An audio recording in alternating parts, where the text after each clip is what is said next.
Hello everyone, Inventor719 here, and in today's video we're going to be making the world's easiest firecracker cannon. And this cannon can shoot whatever you want, but in today's video I'm going to show you my version, which will be able to shoot these airsoft BBs.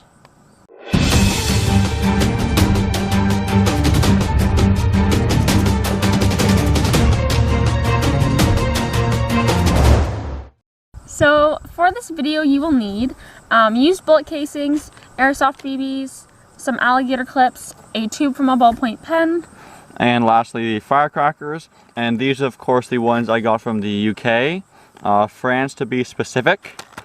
And of course that was just a joke. If you've seen my last video, USA versus France firecrackers, it went a little viral and I accidentally slipped up and said that these are from France in the UK, and of course I meant that they were from France, like Europe, not UK. I know there's a difference. Like, I'm from Canada, not the Canada in the US kind of thing. So I apologize for that. I actually knew that. I did take geography in grade 2, but I just said it wrong. So I apologize for that. So the first step, of course, is to choose the correct bullet casing. Now I have a whole bunch. These are from a gun range near my house. I'm from Canada, so if you're in the States you can probably just find these like on the sidewalk or something. So anyway, I don't have very many, but we're going to be using a 223 Remington. The reason for that is that the end of the I'm not sure what to call this, like the neck of the cartridge fits perfectly tight seal in this end of the pen.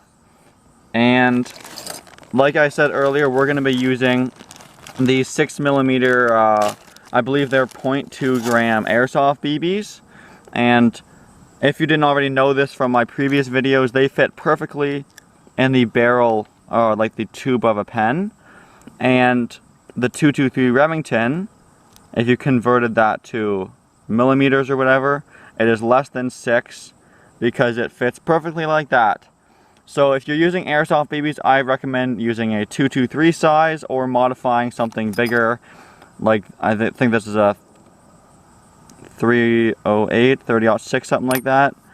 But we're going to be using a 223 in this video. So to make your firecracker cannon, the first and only difficult step is to take your bullet and of course make sure it's expended, and take a little drill slightly bigger than the size of the fuse, but the smaller the better, because then it'll cause, when the explosion happens, for most of the pressure to stay contained, whereas a big hole you could lose quite a bit of pressure. So I'm going to drill probably like a 1/8 or smaller hole right where the primer and the shell used to be.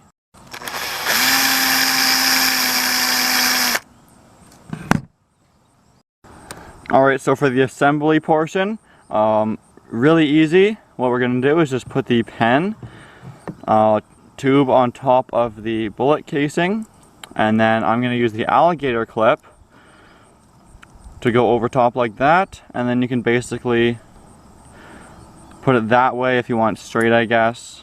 And this alligator clip's kind of flimsy, but you get the idea. Like, if you want to shoot up into the air, you can just put the fins out like that and you got yourself a nice little cannon. And so now let's go ahead and load it up and get to some shooting. So the hardest part is probably trying to load the firecracker in, because you drilled a pretty small hole, so getting the fuse to fit in nicely. It's easy from this side, of course, but from this side, as you can imagine, it's pretty tough. And the big firecracker doesn't even fit inside. Oh, it just fits inside of the 223. Of course, that's the wrong way. But it takes some finicking. I may not be able to do it on camera here, but basically keep going back and forth, maybe use some tweezers or something until the fuse comes out that little hole. So I tried for about 10 minutes and still couldn't get it. So what we're going to try is using one of the small ones with a really small fuse, which also go in really easily. And then I ripped a fuse out of another firecracker, but you can just buy a fuse if you don't feel like wasting a firecracker.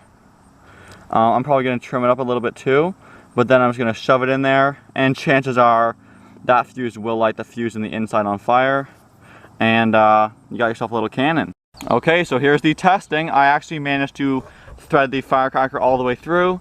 Then of course I just put a 6mm BB in the barrel, right there. Just so you believe me, it's not a piece of metal or something, if it actually works really well. And here we go with the testing. Lighting in 3, 2, 1. Run!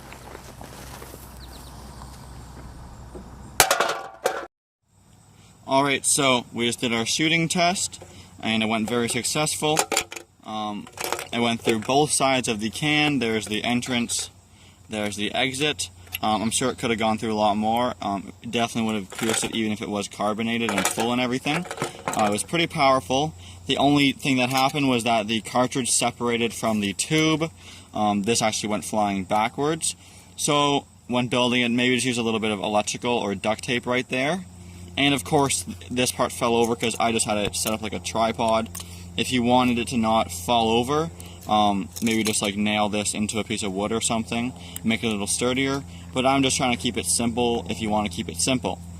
Now, to reload it, the only key is that when your firecracker explodes, the back half of it, as this kind of splits in half, is still stuck in there.